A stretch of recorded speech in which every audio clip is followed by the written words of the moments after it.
নামো বুদ্ধাই।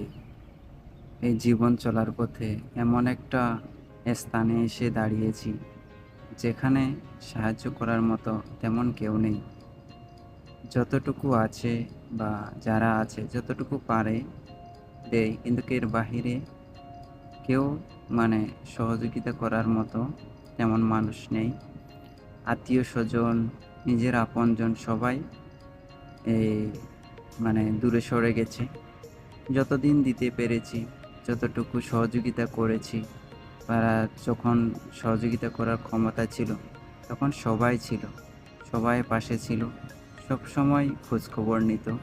কিন্তু এখন যখন আমি নিজের একটা পথ বেছে নিয়েছি বা নিজে কিছু করার চিন্তা করছি, তখন সবাই দূরে সরে গেছে এবং নিজেকেই লড়তে হচ্ছে।